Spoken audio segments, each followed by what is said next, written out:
Hello, everyone. Good evening, and welcome to your Sunday Tonic conversation with the Love Crusader. I'm very, very excited to be bringing you this edition today. If you are finding this platform or just coming across this platform for the first time, it is called Conversation with the Love Crusader. It's a platform where we talk about love, we talk about life, we talk about relationship, everything that has to do with love, because love is life. Okay, you can find us on YouTube at Men Fences TV, on Facebook at Men Fences, on Instagram at Men Fences _love, and on TikTok, yeah, we just joined TikTok, Men Fences _love. Yeah, so we're expanding and we're growing. We're trying to reach as much audience as is possible to reach, and all of our goal and our aim is just to ensure that we enjoy our lives and our relationship as God would want it for us on earth. Okay, today we're talking about the big elephant. I always call it a big elephant because it's a topic that some people don't want to talk about, but it's something that is very, very prevalent in our society. It is something that we must not shy away from talking about. It is something that requires lots of, you know, awareness. So, we're talking about love and domestic abuse. But before we jump into the topic, I am in the house today with my co-host, Dr. Emmanuel Osebo.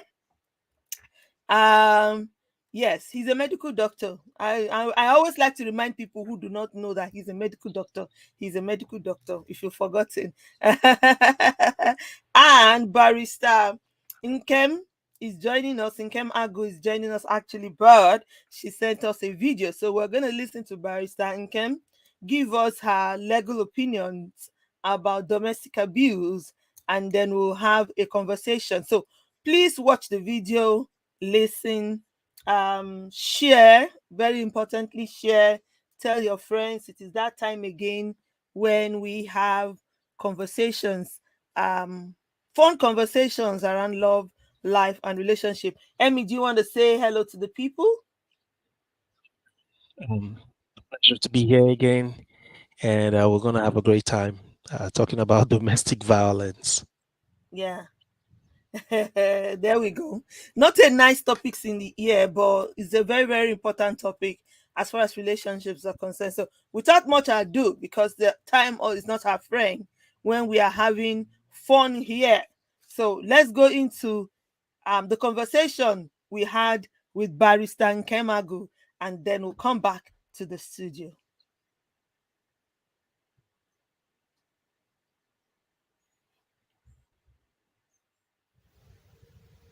Domestic abuse is condemnable. Unfortunately, it has been globally condemned by every civilized society. It's particularly condemnable of all crimes because the home is where a person is supposed to feel the safest. And unfortunately, it turns out that because of the person that he or she has to live with, he lives in constant fear or self-deprecation or things like that. It's also particularly condemnable because the victim doesn't end with one person, doesn't end with the person who is being abused, but the victim extends to every other person in the household and in the society. The children are badly affected, the domestic servants, the neighbors are all adversely affected. And when an abused person is at work, he cannot function optimally. And so such a person is unable to provide optimal services to the people, to the public that he's supposed to serve. So you see that everyone who is living around or who has to interact with the abused person is also a victim of domestic abuse.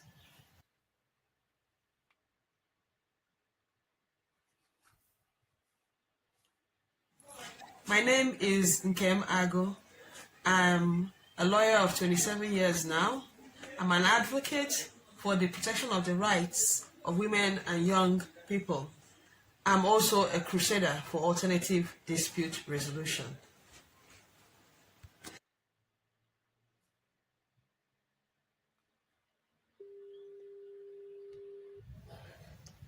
The United Nations has defined domestic violence to include any pattern of behavior used to gain or maintain control or power over a person in an intimate relationship. Left to me, I would have wanted to widen the scope of the definition to include persons within a household rather than just persons within an intimate relationship. But technically, what the United Nations has said, and which most of the laws, agree with, is that it's for domestic violence covers violence against persons in intimate relationships.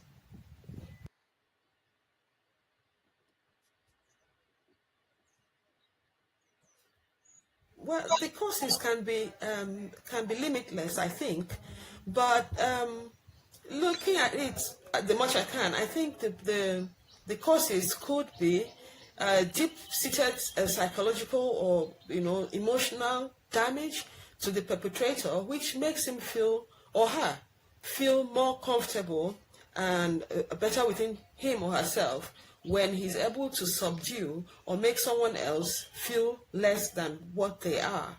And again, there are some socio-economic triggers to these things. When sometimes the person being abused is the one having a lower socio-economic status in the relationship. Sometimes it is the abuser that has that level of socio-economic level, and it makes the person lash out at the person who is closest to him or her.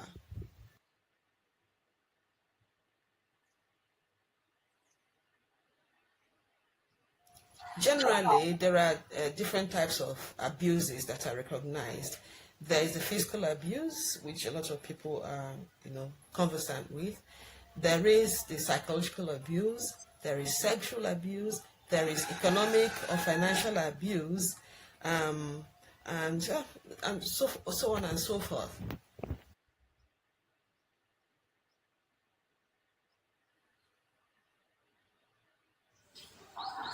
Basically, there are no laws in Nigeria specific to domestic abuse, but there are other laws under which one could be protected or prosecuted in cases of domestic abuse. There's a criminal code. There are several sections on the criminal code that cover different types of violence, assaults, battery, and so on and so forth. Then there is this lovely new law that was promulgated, I think it was in 2015, that law came into force in Nigeria, and it's called the VAP. It's called the Violence Against Persons Prohibition Act of 2015. Under this law, a lot of aspects of domestic violence are covered. In fact, that law, when I first saw it and I read through it, I felt that the government had finally started paying close attention to different forms of violence. It regulates even psychological assaults. It regulates even threats, even financial abuses. It's quite an expansive. It's a small bit of booklet of law, but it's quite expansive in what it covers. With the passing of the VAP Act, the federal government and the state governments who have adopted it have essentially expanded the scope of the criminal code. In fact, they have improved on the provisions of the criminal code and the penal code. The VAP, in fact, makes provision specific to domestic abuse. It also provides for spousal rape, abandonment, forced ejection, and any act of using money or financial control over a person, including your spouse. It provides against any form of isolation of someone from his family or friends. Some of these acts of cutting usually happens to the women, cutting a wife off from his family, from her family and friends, with the aim to maintain stricter control over her. VAP also provides against harmful traditional practices, which includes battery. You remember, if you know the way things are in Nigeria, in some societies, in some communities in Nigeria, it is in fact expected that a husband should occasionally beat the wife for a number of cultural, traditional reasons that they give, stating the benefits of that. Now, VAP says it's not acceptable. So it's quite an expansive, piece of law that the government has set up, even though it has its drawbacks, but it has tended to expand the scope of actions and intentions and attempts which come under domestic violence, and it's really kind of encouraging to people in practice. So even though the VAP is not a law made exclusively to provide for domestic abuse, it does have lots of sections in it that can be applied to help or support people who are suffering from domestic abuse. Those sections that I have mentioned are particularly useful to anyone who is seeking to provide compensation and protection for sufferers of domestic abuse.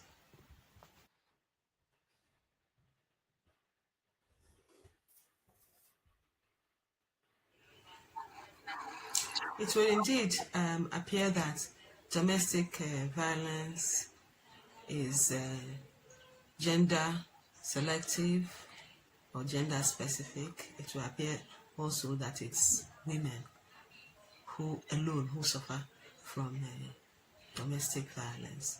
This is understandable because most of the reported cases of violence have to do with physical or sexual violence, and naturally women are the key victims and men are the key perpetrators.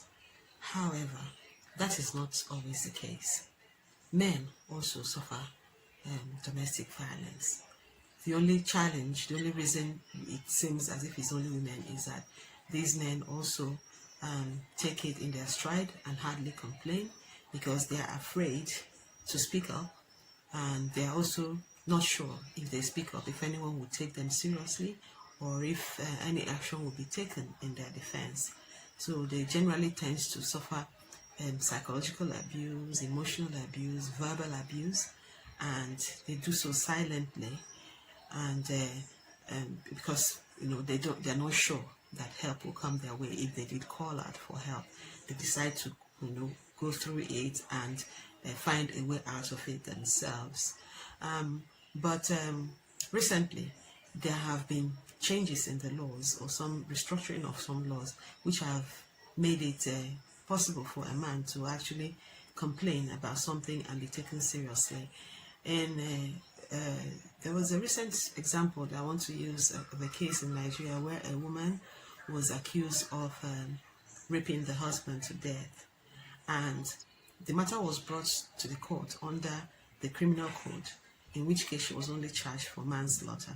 Meanwhile, there are sections in the VAP which have provided, beyond what is contained in the criminal code, the ingredients for rape to include not only vaginal penetration but also oral and anal penetration and other forms of activities that could qualify as rape, in which case a man can now bring an action against a woman or anybody else for rape. So had this lady been brought to court under the VAP, she could have been charged successfully, not only for manslaughter, but also for rape. Truly, domestic abuse, domestic violence is not gender selective, it's not gender specific. A man can be an abuser, he can also be a victim. A woman can be an abuser and can also be a victim. It has nothing to do with gender, has nothing to do with weakness. It has nothing to do with having being able to do something and not doing anything about it. It's not a choice. It's just there's so many psychological uh, in matters that come all together to make a person susceptible and indeed successfully a victim of domestic violence. So domestic violence is not gender specific, it's not gender selective, it's it's it's an all round thing and anyone can be a victim. All right. That was Barrister Nkem Agu, giving us a few legal framework or legal background to the conversation today about domestic abuse. And I like some of the angles she raised. I really wanted her to talk about some of the things that she picked on, which is very good. She kept referring to Nigeria. Of course, she's a lawyer in Nigeria. And of course, she was talking based on the environment where she was at that time. Okay, so Emmanuel, it's I and you now. Let's see what we can do with this topic. First of all, are there things in that video that you agree with or do not agree with? Are there points that you felt okay? Maybe she raised this one. I'm still thinking in my head, how does a woman rape a man? That's me. But you, what do you think? What are some of the things that that you agree with or not agree with as per that video before we go further? Yeah, it was quite an interesting case that she raised because the woman did not just rape the man, she raped him to death. I To thought that death. was interesting. So that just goes a long way to show you cannot have a boxed in thinking or mindset when it comes to domestic violence. You hear really weird and absurd things when people start telling you their story. There wasn't really much or anything that I would say I disagree in terms of her presentation, and that's because really she was presenting it from the legal standpoint in Nigeria. As with other countries, and while reading through the topic, I realized that this topic is heavily a matter of a legal matter more than just a conversation around domestic abuse. People need to read what covers or what's within the framework of domestic violence in the place where they live. I think that's very Mhm, important. If you mhm. are in the United States, you need to look for domestic violence information as it relates to the US, because you Yeah. might be having a behavior or a pattern that is acceptable in Nigeria, but is not acceptable in the US. Or it might be acceptable in Europe, but it might not be acceptable in Africa. So just that's something I think I discovered while preparing, that it's pretty important, and it's quite enlightening when you start reading that information to see the kind of categories and the things that actually are considered part of domestic violence.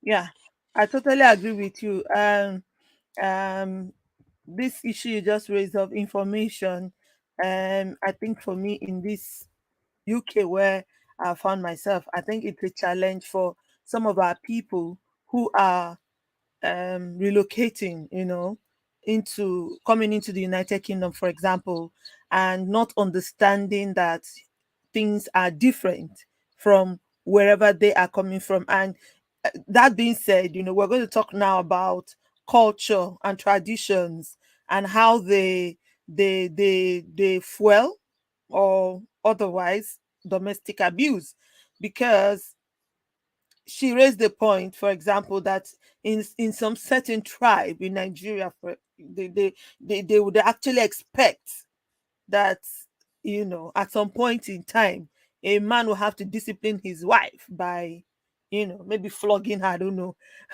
That style of discipline, that this is expected. And if someone were to have grown up in that kind of culture where it is expected, and then you relocate, for example, to the UK, as we're seeing a lot of people coming in, a lot of migrants, and it's not just Nigeria, Asia, a lot of the countries, where these things are high. It's almost like a culture in some of those countries. And these people are also coming, they are relocating, they're coming into the West. A lot of them might just get into trouble just by being here without the information, that you like you just raised. So it's very, very vital. It's important that they try to find what the law define, what the law says around where they live. And like you said, there are wider scopes to this thing. But let's just begin. Let's talk about the role of culture, traditions. Let's begin from there. um do they fuel this thing called domestic abuse? Easy to say yes to that question without really, well, I say, looking deep into the intent of certain cultures. What's the purpose? Why do this group of people do things this way? What's the intention? So on the surface, the answer is yes to that question. But again, when you go deep and you look at how generations upon generations have passed down the information to their children's children, and to the next generation, you will find that a lot of time people just leave out what they've been told, what their parents have told them. They leave out how they have seen the generations before them live without necessarily questioning.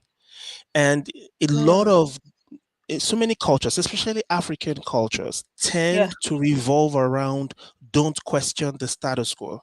This is how it's been done. Why are you questioning it? When you start to raise questions, you're considered disrespectful. Mm, You cannot question an elder, you cannot talk to an older person. Whatever another person says goes, automatically. And it's not just African culture, it's very prevalent in cultures where you have a very high level of respect for elders. So that would include cultures in Asia, the cultures in Eastern Europe.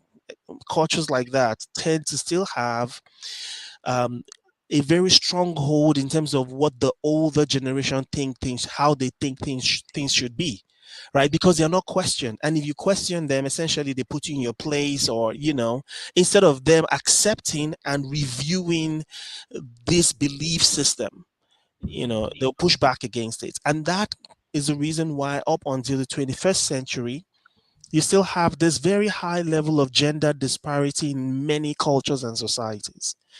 And because of that narrow minded view of who a woman is, who a man is, these are the strict, specific things they should be about, or else the person is not considered a man or not considered a woman. Because of those very narrow minded ways of thinking, I would say culture does fuel domestic violence. Because now, when somebody wants to think outside of that box, or somebody wants to try to understand and insist on their human rights, then they have to meet a certain level of force because they are pushing against the tide of what mm-hmm. everybody believe. So the force that comes to put them back in their place where they should get back in line is the violence that they tend to meet. And of course, that happens a lot at home. And I like the fact that, the lawyer said in her own interpretation of that definition, it shouldn't just be restricted to people who are in intimate relationships. Yeah. It should actually cover the entire household, Yes. because although we might really focus our conversations around couples, domestic abuse and domestic violence can impact anybody as long as they're within that household. Exactly. And I think it's sometimes is a national culture in some places. We hear of a brother who goes to kill the sister because he feels the sister has brought dishonor to the family. They call it honor killing. You hear of a country, I just learned of this of recent, and I've been so bothered about it, where girls are not allowed to go to school right now.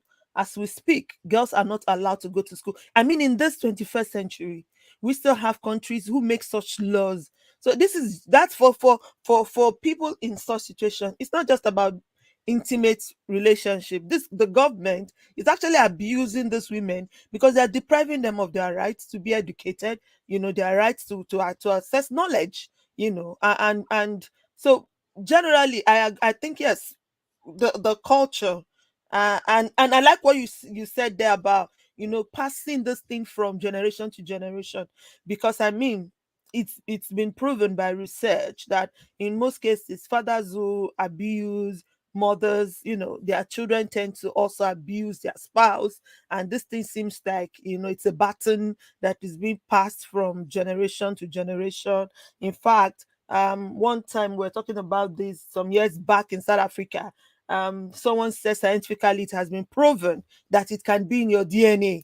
So if you had a father or a mother who was an abusive uh, s- partner in a relationship, chances are once you're born, it sticks in your DNA, and you have to be conscious, of the fact that you are carrying that DNA and it can come out at any time.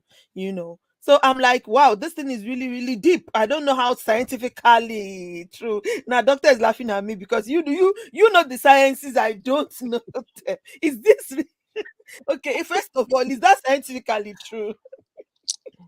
I don't think it is. It sounds like good sound bites, Okay. but of course we receive and we inherit our DNA and our genes from a combination of parents.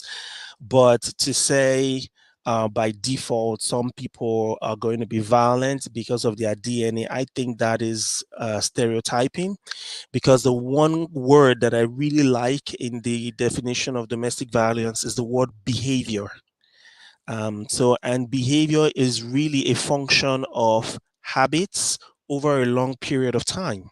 Mm, So if this is just how for example, if this is the way to deal with anger, and this is how you've learned it, now you have not only learned it, you have accepted that way of acting when you're angry. Perhaps it's rage, perhaps it's physical violence. And then not only have you accepted it that this is normal, you have now practiced it in the course of time, over the course of time in your life. That's how it becomes now your default behavioral pattern. mm-hmm. So I would think it's more of, and the good news is behaviors can change, right? So if something is DNA, it means you really don't have any control over it. So people who subscribe to the school of, well, it's in their DNA, are automatically doing a disservice to perpetrators, because you're telling them you can never change, and that is not Can't help true. it. You can't help it. I agree. I agree. I think I prefer the definition that it's a behavior, and behaviors can be modified. It's just a matter of choice. Um I've seen, yes, people who have said, look, I saw this happen with my parents and I swore that it will never happen with me. And yes, they were able to overcome me, they were able to not do it, let's put it that way, modify that behavior such that they don't repeat it. So if you are there, you're feeling like, okay, I can't help this thing, it's in my DNA. No, no, no, no, no. You're wrong. It can be modified, it can be changed, you can work on it, you can get better. It's like a sickness. If you agree and acknowledge, because I think that's another challenge we have most times. Perpetrators don't even want to admit, so they don't want to admit that they are doing this. And the most silent ones are the psychological, the emotional damage, the abuse that does not require physical beating, but you're using harsh words, abusive words. You're demoralizing this person, you're gaslighting this person. you know those are the most dangerous, as far as I'm concerned, the most dangerous one, because they don't leave a mark and difficult to prove. Sometimes when people say, they be like, what is there?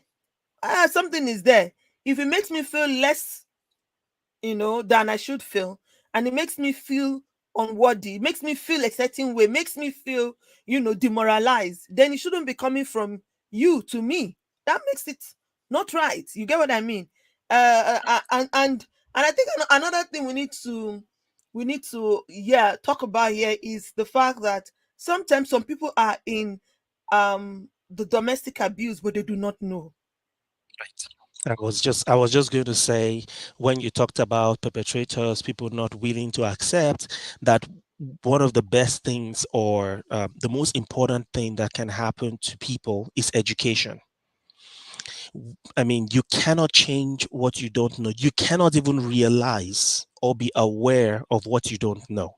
Yeah. So you have to be educated enough or exposed to an alternate way of doing things to realize, for you to then realize the way you're doing it, you can actually do better. It is actually possible to do better. Otherwise, people just think, what's wrong? This is just how it is. Mm-hmm. So education is important. Like I said, when I read some of the laws, I read the laws of Canada and Quebec, for example. I read some of the laws of the U.S. Around domestic violence, and it was good for me, no matter how much I think I may know, to read that and to realize the extent and how broad this law is. So Yeah. people need to educate themselves about their behavior, because I have questions around this domestic violence topic that I want to ask to gain further clarity about. Okay, is this actually that deep? For example, when reading about um, psychological domestic violence, one of the things they mentioned in the article I read was about the silent treatment. How giving your spouse a silent treatment is can be interpreted as a form of psychological um violence. And then I paused and I asked myself, how many couples actually have silent treatment? How prevalent is silent treatment in marriages? I would think it's very, very of a very high prevalence. And it's not just maybe one person always giving the silent treatment. A lot of the time is both parties tending to use silent treatment as a way of expressing a displeasure or a problem, or whatever it may be. And that made me pause, because I have been involved with carrying out silent treatment when I'm upset. You know what, I just need to cool off and I don't want to talk to anybody. So even if there is an attempt to engage, I found myself sometimes just giving a silent treatment for a while. And that reading that article enlighten me to that fact. It's where I'm going to with the education part, right? This is not physical violence, hitting somebody, but just always, if you find yourself giving your spouse the silent treatment, you might want to pause. See, exactly. Just talking about it makes people go, wow, okay, is that not going too far? But that's what the article said. So, you might want to pause and say, is there an alternate way, a more constructive way that I can express my displeasure at whatever it is that you may have had a disagreement or a conflict with your spouse or even your children over, that will not translate into depriving them of the merits of this relationship, because that's really the intention or the underlying fact or article around that psychology. You are depriving the person of something that they would ordinarily be due, because you're seeking to control, you're seeking to pass a message. You remember the definition: to gain or maintain power or control over the situation, over a person. So it's just education. The more educated we are, the more we are aware of the alternatives we have, the better equipped we are to then start trying to make changes in how we go about our relationships. I agree with you to an extent because I don't sometimes I think it's more about how that action makes the person feel. I'm talking about the other person, your spouse, for example. So if giving your spouse a silent treatment really worries them, troubles them, damages them, or makes them feel, for me, that's my own definition of domestic abuse. Anything that makes you feel less of yourself. And I'm not talking about as a perpetrator. I'm talking about the victim, the person at the receiving end. So if in my relationship, for example, the silent treatment doesn't make me feel that way, I will not see it as an abuse.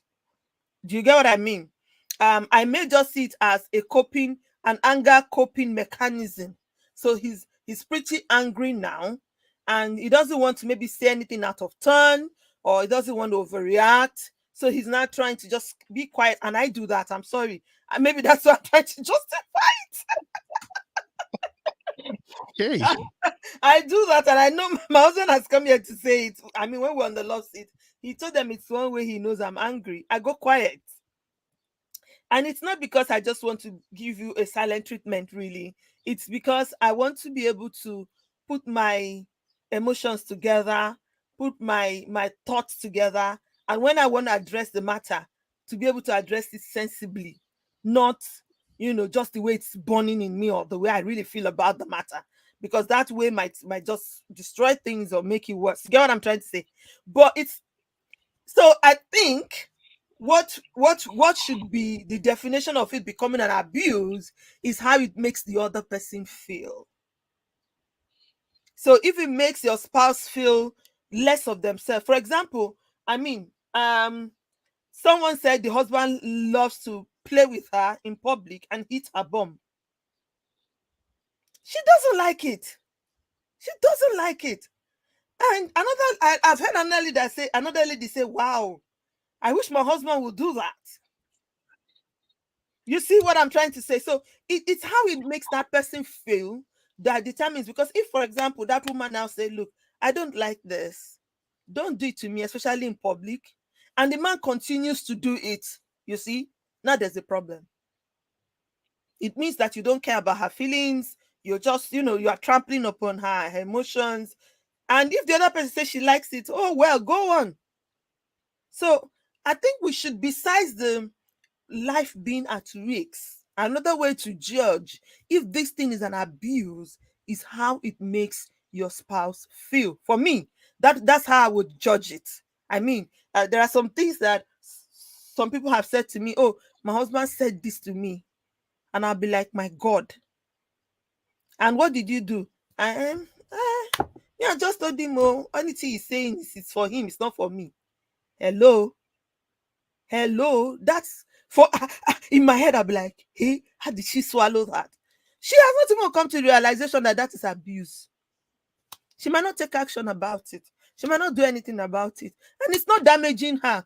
Let's not maybe shift the nest. The only challenge with that is tomorrow she might get to a stage where she will not realize, and it will pile. How will I call it? It will not become a pile and pile and pile of abuse that can lead to something worse. I don't want to continue that line. You have something to say. Go on, say it. Bit of a take back on the, I guess, the last aspect of what you Yeah, said, what I said. because Yeah. I think it's twofold. First, and that's why this is really a legal matter. Because if we leave it and make it subjective based on either how the perpetrator is feeling or their intention, or if we leave it to how the victim is feeling, then domestic violence would go under the radar. Because just as we've said, people need to be educated, and it's possible for someone to be ignorant of something. Somebody may, we just talked about cultures where maybe physical violence is actually the norm. If Mm-hmm, a lady is raised in that culture, it's very likely that she doesn't see any problem with her husband hitting her. mm-hmm. It's how she's raised, it's what's happening all around her. It is Yeah. normal. So Mm-hmm, somebody has to now educate her before she would develop that feeling, right? That feeling to say, okay, this is wrong would come from that knowledge or education. hmm. So, however, someone else evaluating the situation would say this is domestic violence, right? So that's why that's why I thought, like, please, the biggest I, takeaway from today is go educate yourself, read up on domestic I violence. It's very I agree with important. you. I said that on purpose because I want to use it to get into the next conversation. Okay. The next conversation is the major challenge I am having with dealing with domestic abuse and domestic violence in marriages, especially. So you, like you said now, I have maybe witnessed an abuse, or I have heard someone mention that they are being abused, although they might not say it in that term or in that word to say, "Oh, I'm being abused." But look, I'm not happy. My spouse does this and my spouse does that. And then I'm like, "Oh my God, that's abuse. You should not be taking that." And I'm trying to educate this person. I'm trying to say, look, this is, not acceptable behavior. You shouldn't accept to be treated this way. And few weeks down the line, I'm the enemy. You're trying to destroy their marriage. I want to destroy their marriage. I'm out to, in fact, they've labeled me in some quarters as just being out there to destroy marriages, or to ask women to leave their marriage. How many of them will I marry, even if I want to marry the women? Why would I ask them to leave their marriages? But my goal and my aim has always been to educate people, like open their eyes, because I was there. I was in a situation where I didn't even know at the beginning what I was doing and what was going on. And by the time I knew it, the actions I would have taken, some of the things I know now, if I knew them then, the actions I would have taken would have been different. And maybe, just maybe, it shouldn't have gone for how long it went. You get what I'm trying to say? So, because of that, I always feel a sense of, I want to jump into the situation. But what do you do? How do you help someone who seems not to want help? That's I actually a mean, great question. in my case, I went out to look for help. At a point, I got tired. I went to a lawyer friend. I said to her, look at what's going on with me. Help me. I don't know who to talk to. I don't know who to tell. What do you think I should do? But we have many people who are in this thing, who need help but are refusing to be helped. How do we help these people? How do we educate them, like you're saying? I know this platform is one of such. We try to, talk about it, raise awareness, and but beyond that, what can we do to help someone who seems not to want help?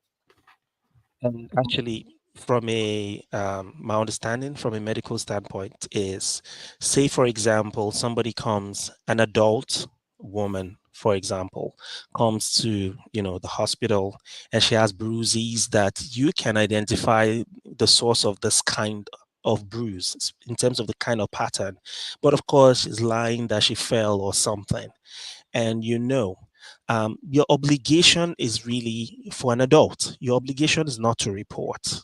Now, your obligation, if you don't report it, you're not going to be held liable. But you will be held liable if you do not educate the person, if you don't try to talk to the person to find out what's actually going on, if you don't let the person know, for example, there is this hotline that you should call, these people are really good at providing help. If you don't, in other words, provide as much resources and education as possible to that person, even if the person continues to be in denial and insists nothing happened, they're fine, your obligation is still to educate and leave the decision to that adult. Now, if it is a minor, you're obligated to report it, right? Because it's very possible that the minor cannot do anything about their situation in terms of their environment. So if we take from that prism or from that sphere, I think your obligation, even from a scriptural standpoint, we look at situations like the Good Samaritan, and the reason the person is called good is because the person goes out of their way to help, but the person did not help in a manner that was against the will or wishes of the victim, right? So there was still a sense of, okay, I'm going to take you there, I'll give you to them, they'll take care of you, I'll pay for that. In other words, if you don't want the care and you leave there, it's fine, it's up to you, right? But these people have been paid to take care of you. So if we draw from that as an example, if you are a witness to domestic violence, it is your obligation, your moral duty to try to say something to the victim, to try to educate the person, to try to make the person aware, because it's possible they are not even aware. It's possible they are living in denial of their current situation, right? They are so afraid. That's the one of the biggest components of domestic abuse. They are afraid of all the potential. What if I do this, what will happen, and all the possible consequences of them taking an action to protect themselves. So you need to discuss, talk with the person. You need to provide options. A lot of the time, people that are victims of domestic abuse feel they don't have an option, right? You need to let them know what those options are, make that information as available as possible, and then trust that this person would make the right decision in terms of their safety. Now, of course, if a minor is involved, and let me just say categorically, please, it's your obligation to report it. If that situation breaks out in most Western countries, if they find out that you knew about some kind of domestic abuse that's happening with a minor and you did not report it, you become liable for that situation. Hmm. Okay. This is easy to spot when it is physical abuse. Right. Emmy, my challenge is emotional, Mhm. psychological, Right. you know, verbal, Sexual. Hmm. sexual. For example, and I know that in some culture they will still debate this. A husband Exactly. is raping the wife or rapes the wife. How does she even come out to say, my husband raped me? He paid your bride price according to them. He's your husband. He's supposed to have you anytime he wants, according to some culture. So these are the ones that I have challenges with. A man who sits, a lady said to me, he makes me feel like a child. So when he feels upset about something, he sits her down. He's educated. He's not going to be shouting and screaming. He sits her down and really, really, washes her. Tell her she's dull, you're stupid, you can't even take, decisions. You expect to be treated like an adult when you behave like a child. By the time he's done with her, she feels like she's less of herself. He has not, he didn't beat her, he didn't hit her. But I feel that there are ways that you should communicate your being upset and you're being angry without making this person feel belittled. That's what I'm saying. That's verbal abuse. You Right. call the person names, maybe body shame them. You're fat, Yeah. you're Hmm. this, you're that. And then they get to a point where they don't feel confident about themselves when they go out. These are some of the ones that are very, very tricky. When you're telling the person, look, this is abuse. And the truth is, whether we like it or not, one day this person will snap. And I'm always afraid of that because it might go on even for years. The person might be resilient enough to be able to take it for 5 years, for 6 years, 7 years. Well, that's how he talks to me. Oh, and that's how we are. Oh. Me, I'm used to it. She might even be telling you she's used to it, or he might even be saying he's used to it. But the truth is that the mental health of this person is at stake. And one day anything can happen. It's like you're sitting on a ticking time bomb. How do you now begin to convince this person, look, this is abuse, you need to deal with it? I'm not saying leave the marriage, I'm saying deal with it. There are ways to deal with these things. There are ways to let this person know this is not acceptable. You can't treat me like this. I would not accept to be treated like this, because some victims actually aid. And I hear that the laws in this country where we live is such that they even arrest aiders. So if you're a victim of domestic abuse and you're lying, you're hiding it, you're covering the person who is abusing you. When they want to arrest the person, they arrest you along. Fantastic one. This is just to encourage people to come out and speak up, because I know that silence is domestic abuse thrive on silence. And that is why perpetrators will always want to isolate the person they're abusing.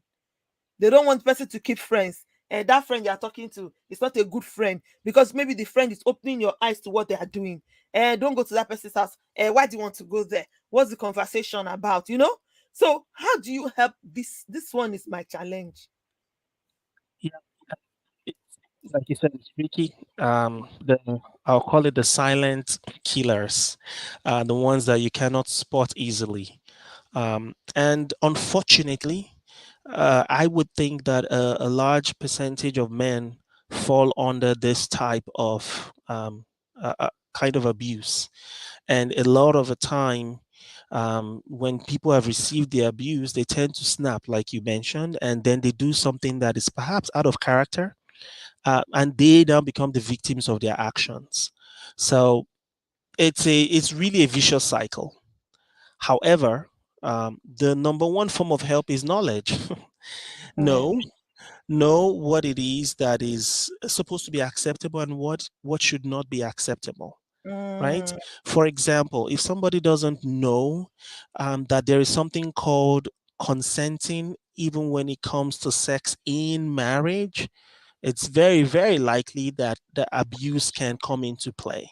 mhm, But if somebody is aware, then they can look at, okay, what are the other alternatives? What are the other options? What can I do? How do I deal with this situation without now forcing myself on another adult that is not consenting?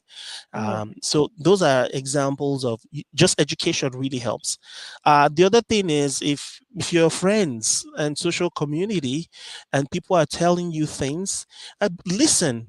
You know, we now live in such a fast-paced world where everyone is busy. People are on the go, go, go, go, go, such that sometimes when people that are victims of, you know, the silent killers in terms of domestic violence speak out, everyone is so busy in their own world that you're really not listening for those key words, you know, people expressing things a certain way, and for you to quickly pick on it and say, okay, something is wrong here, and then that's their way of actually crying for help and asking you to help them.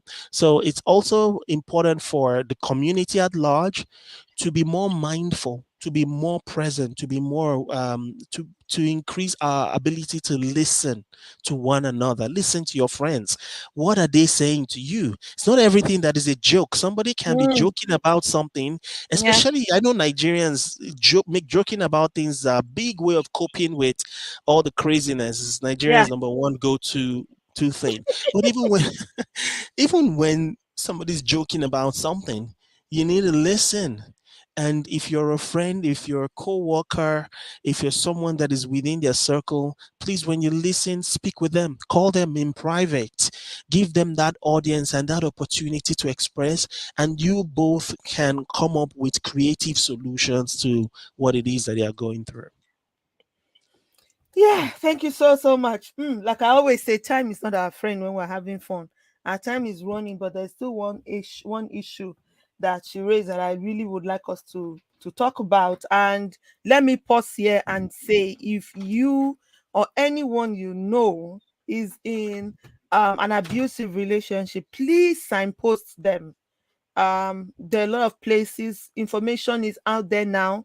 Thank God for Google, thank God for, a lot of places you can go to the police, go to the pharmacies, go to, the doctors, the hospital. There's always one person that you can talk to. Go to a friend that you know can give you sound advice, not the one who will say, oh, is that the only thing you're even complaining about? My husband does worse. And because she has normalized or he has normalized abuse, they believe like, oh, what you're saying doesn't make sense. I mean, a man, and okay, that will lead me to our last point before we close for today. Like I said, time is always against us. A man said he went to the police to report that the wife broke his head in a fight, and the police were laughing at him. So what do you want us to do? Are you not a man? So you want us to go and beat your wife for you? Man, Are you oh are my you guys, lord. are you not a man? Do you want us to go and beat your wife for you? Well, you're coming here to report. So the right platform and right places where you find help is important. And that brings me to the last point I want us to talk about. And Nkem raised it, Barrister Nkem raised it, saying, is it just a woman thing? We know that globally and statistically, it might seem like it happens more to women, but is it really just a women thing? It's not. Oh, no, it's not. There's so many women that are perpetrators without even knowing they are perpetrators. I give Mm, you one that is very common with women. mm-hmm. And again, this is not trying to bash women. It's just part of what I But found please go out when on, I yeah, did my reading. go on. Um, one that is very common with women. Women tend to use sex in marriage. They tend to use sex to gain and Control. manipulate and maintain control over their spouse. And they don't well, it just to a lot of them, it feels like this is how I'm able to get things done, or I'm able to have things happen in the house, but they don't realize they're actually That is actually domestic abuse, on a sexual type of abuse. Another one that's very common with women, women tend to know how to talk by Verbal, nature. verbal they abuse. they don't just know how to express their own feelings. They know how to use those their words very heavily to get a certain reaction from the person that they are aiming those words at. They don't realize it that over time that's actually verbal abuse. It is impacting, like we said, it's a form of psychological abuse that's impacting the emotion of the other person. And for a lot of men, just like you've said, this word, "Are you not a man?" It's something that is very, very common with African community. Because you go out there and you go tell, people that your wife says this kind of things to you. People are, "Are you not a man? That one doesn't have strong skin." Or people use so many other expressions that just allows the perpetrator to walk free and the victim to continue to remain in that situation.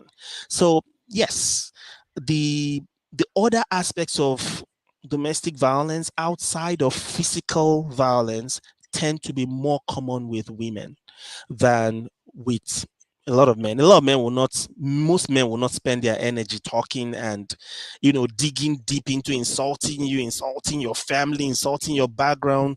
A lot of men feel it is below them as men to do that. And that may be the only reason they're not doing it, right? It's not really because by nature they can't. So really, whichever way, I think that we need to encourage more men that are in, abusive situations to actually speak up. And we need to encourage more women to find healthy ways to express themselves, all outside of just the traditional ways it's always been done, that they've seen it done, to be able to either gain control, manipulate the situation in the home, get their husbands to do certain things. All that still comes back to this definition of domestic violence. Well, like I've said, it's very broad, and we know that we're not going to deal with it in 1 hour. This topic is going to continue again next week. We'll bring in another conversation about domestic abuse because it's really, really a serious matter. It is softly happening in many homes. People don't even understand or realize that they are being abused. Those who do, some don't know how to get out of it. They don't know how to be helped. They don't understand that it's a behavior and that behaviors can be modified. They can change, if they want to. Anyone can change a bad behavior if they are willing to work at it and change it. And most importantly, from what we've said tonight, if you're a man out there, please and please, maybe you've been told that boys don't cry. Please cry. Cry if you need to cry. By that, I mean speak out if you're going through any form of abuse. It doesn't make you less of a man if you are being abused in a relationship. Rather than bottle it up and then you're walking on the street one day, your enemy fall down and dies, you know. And this happens a lot with men. High blood pressure. Why do men die before women? Okay, I don't want to go into all those long stories. Someone said because women are more expressive, we talk, we don't bottle things up. I don't know how psychologically or scientifically proven that is, but someone has said, men want to bottle everything up. They want to be men. They want to show that they are strong. There are a lot of ways to show us that you are strong. And bottling up your feelings, for me, is not one of them. It doesn't help you. If you're going through any form of abuse as a man, you better speak out and say, "This is what I'm going through," and find help.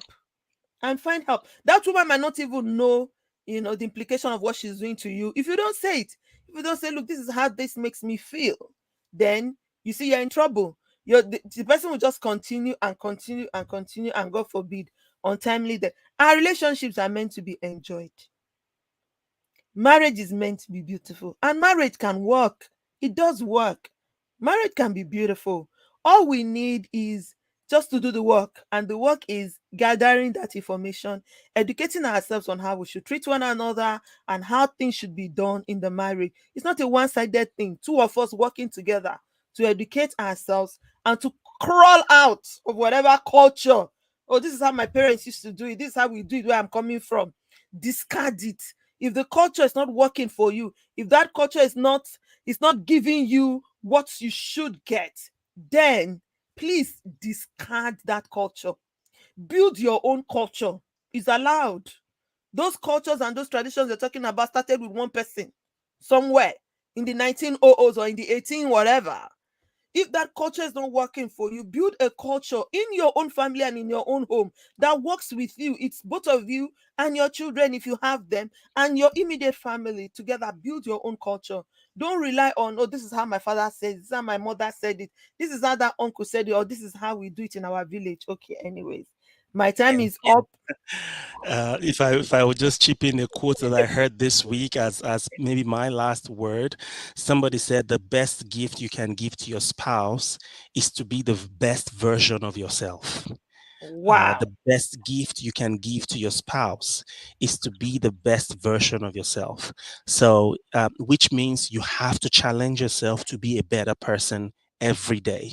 How can I be better?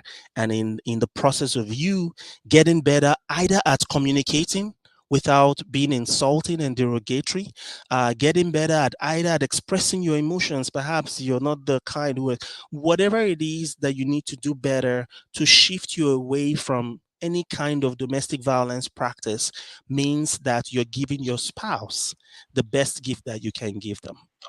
Fantastic. Get better and get better. And that's why this platform is here. We're just pouring out the information. We're pouring out the wisdom as God gives it to us. Not because we know it all, and not because we have it all, or because it's perfect where we are coming from. We are all learning. And as we learn, we like to share what we have learned that is working for us. One major issue that we're going to talk about next week is the way people run away from counseling. People don't want to go for counseling. People don't want to talk to counselors. People don't want to find help and find solutions to their problems. And I wonder why. Who is afraid of counseling? Because this is where you go to learn. You have to get information. And information, knowledge, they say, is power. It's still power. All right. Thank you, everyone. Thank you for your comments. Thank you for coming. Thanks to those who watch this even after we've gone live. We were no longer live. You can always access our videos on YouTube at Men Fences TV. Kindly subscribe so you get notification when we are live. You can get it on Facebook at Men Fences. We're on Instagram at Men Fences underscore love. On TikTok at Men Fences underscore love. There are short clips of our videos coming out. If you don't have 1 hour to sit down and watch, you can go there. Just pick wisdom that can help you. But don't stay and don't die in silence. Thank you again, Emmanuel, for your time as always. Powerful wisdom that you always give here. We don't take it for granted. God bless you. And yes, you have promised me we're going to write a book together. Let me announce it now. So that we are so that we are forced to do it, because now we have said it to our audience. Watch out. We are going to put a book together, Emmanuel and I, that will help our relationships. All right. We're coming back again next week, and the topic is still love and domestic abuse. And until then, have a love filled week, everyone. Bye.